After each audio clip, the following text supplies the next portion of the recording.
ତାଲା ଲଗେଇଦେଲେ। ପ୍ରଭୁଦତ୍ତ ନନା ନିଜ ନାତୁଣୀକୁ ନେବା ପାଇଁ ଆସିଥିଲା। ଆଉ ମାଧବୀ ମନେ ମନେ ଖୁସି ହେଇଯାଇ କହୁଥିଲା, ଯାହା ହେଉ ବୁଢ଼ା ଆସିଛି, ତା ନାତୁଣୀକୁ ନେଇଯିବ।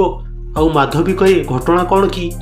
ଆଉ ଦିନେ 2 ଦିନ ଭିତରେ ଏ ଘରେ ଜଣଙ୍କର ମରଣ ହେବାର ଅଛି।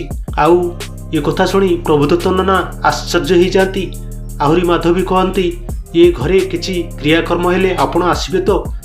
ନନା କହନ୍ତି, କିନ୍ତୁ ଆହୁରି ମାଧବୀ କହେ, ମୁଁ ଏ କଥା କହୁନି ବା, ଗୌରୀ କହୁଛି।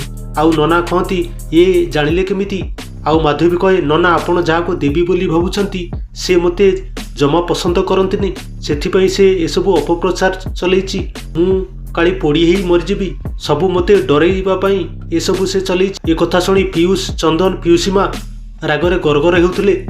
ଆଉ ଠିକ୍ ସେତିକିବେଳେ ଗୁରୁଦେବ ଆସି ସେଠି ପହଞ୍ଚନ୍ତି। ଆଉ ଗୁରୁଦେବ କହନ୍ତି, ଅସମ୍ଭବ। ଆଉ ସମସ୍ତେ ଗୁରୁଦେବଙ୍କ ଆଡ଼କୁ ଚାହିଁ ରହନ୍ତି।